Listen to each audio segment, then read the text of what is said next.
De nuestro querido colega Hernán Gómez, conductor de La Octava, quien hoy nos habla del fast track de Morena en el Senado. Adelante, Hernán, bienvenido. Buena tarde. Hola Carlos, ¿cómo estás, querido público de La Octava y Radio Centro? Bueno, pues el viernes pasado el Senado de la República se convirtió en un circo. Esto pues después de que se tomara el salón de sesiones por parte de fuerzas de la oposición y que por otro lado Morena y sus aliados pues terminaran sesionando en una sede alterna. Lo que vimos fue una situación bastante lamentable, un diálogo de sordos donde pues prácticamente parecía como si tuviéramos dos congresos, algo así como pues un poquito como Venezuela. Ahora sí que sí nos parecimos a Venezuela, porque en dos edificios pues teníamos a la oposición haciendo sus shows bastante ridículos y lamentables, y por otro lado pues en un patio de Xixicoténcatl teníamos a Morena y sus aliados legislando como si se tratara de hacer enchiladas, como si aprobar leyes fuese una cosa, digamos, pues bastante poco seria, legislando al vapor, sin darse el tiempo de leer las iniciativas, de reflexionarlas, de deliberar, pues como se debe, digamos, y obviamente, pues, de cumplir los procedimientos parlamentarios, y yo diría de respetar al Congreso mismo. Lo que vimos fue algo inédito, en una maratónica jornada legislativa, como si se tratara de ganarse el récord Guinness. Se votaron 20 iniciativas prioritarias para el gobierno sin mayor discusión y violando las normas más elementales que regulan la vida interna del Congreso. De esas 20 iniciativas, en tan solo 5 horas se aprobaron 17.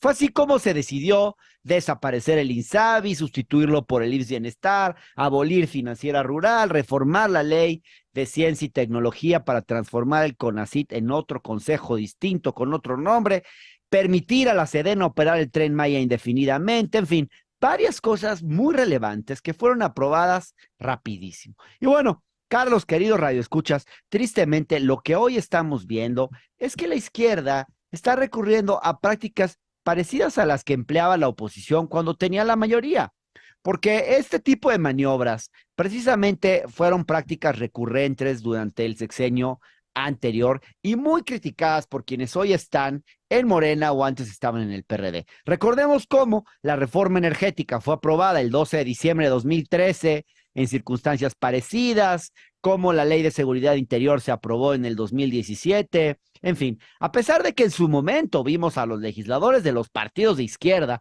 PRD, PT, Morena, condenando ese tipo de maniobras, calificándolas de antidemocráticas, pues ahora los vemos replicando el modus operandi que antes ellos criticaban. Y claro, también vemos hoy a la oposición, a los que hoy son oposición, mostrándose muy ofendidos por que se lleven a cabo prácticas que ellos mismos llevaron a cabo en su momento. Entonces, es cierto, ¿no? Morena y sus aliados hoy tienen mayoría, pero pues hace falta recordar pues que las cámaras legislativas, además de ser órganos de representación de las distintas fuerzas políticas, donde claro, la mayoría decide, ciertamente, también son órganos de deliberación. Y eso significa que, aunque la mayoría decide, como en cualquier democracia, es importante que en el proceso legislativo todos se puedan expresar y ser escuchados, e incluso que en la medida de lo posible, pues se incorporen puntos de vista divergentes.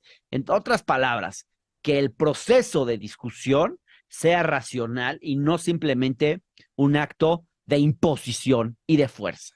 Pero quizá lo más grave de todo esto es que, aún para hacer valer su mayoría, Morena y sus aliados no hicieron las cosas bien porque no respetaron las normas. Podían haber aprobado esas reformas sin necesidad de violar el reglamento del Senado, porque aparentemente sesionaron sin el quórum mínimo de senadores, que son 65 de los 128. Parece que tenían solo 64. Ahí hay una discusión, la que ya no me quiero meter ahorita.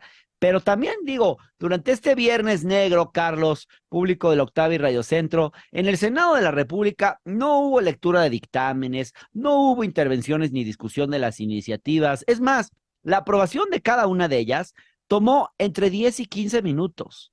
Entre 10 y 15 minutos. Sin duda, un récord Guinness, pero claro que no precisamente un récord Guinness del que el Senado de la República y los ciudadanos en general podamos ni debamos enorgullecernos. Así que yo esperaría, ojalá, que la próxima vez, pues las cosas se hagan diferentes. Hasta aquí mi comentario. Muchas gracias.